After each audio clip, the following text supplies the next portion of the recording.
Dalam nama Tuhan Yesus, halo saudara-saudari, apa kabar kalian hari ini? Semoga tetap dalam kondisi yang sehat dan jangan lupa bahagia. Hari ini aku kedatangan klien aku yang sudah lama banget gak ke salon aku, dan akhirnya dia nongol juga. Jadi ini mau di smoothing ya rambutnya, beforenya udah aku liatin. Dan mari sekarang kita kerjakan smoothingnya.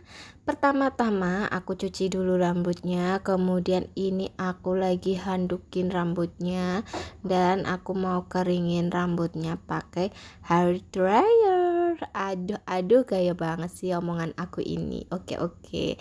Sebenarnya rambutnya ini tuh masih bagus ya. Ini dulu smoothingnya juga di tempat aku, cuman atasnya itu udah tumbuh, jadinya rambutnya bergelombang lagi deh, kembali ke setelan pabrik. Tapi yang bawah bekas smoothingnya itu masih lurus ya. Oh iya, maaf ya teman-teman, ini itu sebagian enggak kerikot, jadi aku enggak ngerti, aku pikir udah ngerikot, ternyata belum. Step satunya udah aku kasih obat, kemudian kita diemin dulu selama 20 menit. Kalau rambutnya sudah lunak, itu tandanya udah siap di smoothing 2 jari. Dan setelah di smoothing 2 jari, barulah aku diamin 10 menit aja.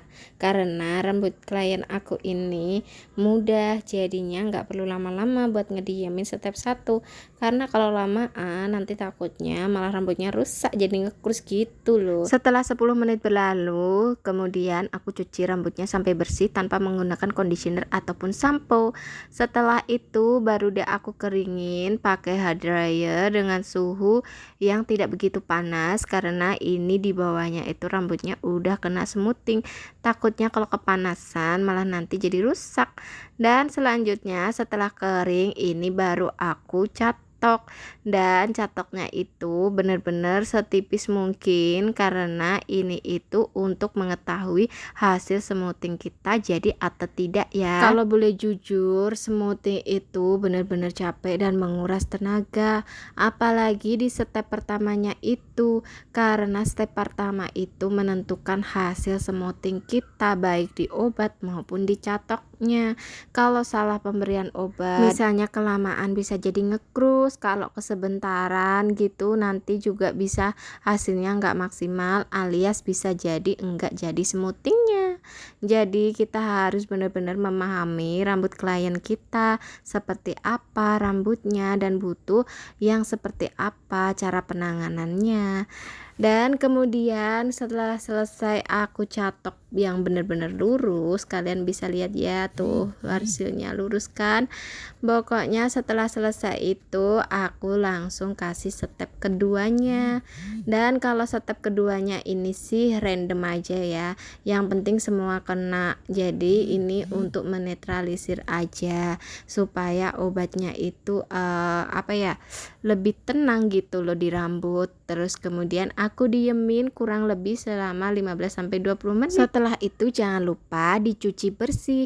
Dan seperti biasa kalau proses smoothing itu untuk step 1 ataupun 2 enggak perlu yang namanya sampo dan conditioner. Dan setelah itu kita cuci bersih aja sampai obat-obatnya itu benar-benar luntur pergi dari rambut. Kemudian kita keringin rambut sampai benar-benar kering. Dan kemudian sebenarnya di step kedua ini bisa kalian lihat di sini ya, nggak usah dicatok pun rambutnya udah jadi nggak perlu dicatok pun nggak masalah karena hasilnya tetap akan seperti ini, lurus dan berkilau, udah enggak keriting lagi. Ini sebenarnya cuman supaya klien aku itu lebih puas, lebih senang, makanya aku catok lagi. Tapi sebenarnya nggak usah dicatok, klien aku udah seneng karena hasilnya benar-benar memuaskan. Ya pokoknya kita harus pinter-pinter ya teman-teman, meskipun kita kasih teori, terkadang kalau kita nggak paham bener rambut klien jadi salah kaprah. Dan ini dia hasil smoothing dari aku. Gimana menurut kalian? Boleh kok dipraktekin dengan cara aku, tapi yang penting aku ingetin lagi, yang terutama kita lakukan adalah mengenal jenis rambut klien kita, jadi supaya nggak salah kaprah. Ya sudah, sampai di sini dulu videonya. Bye bye, Tuhan memberkati.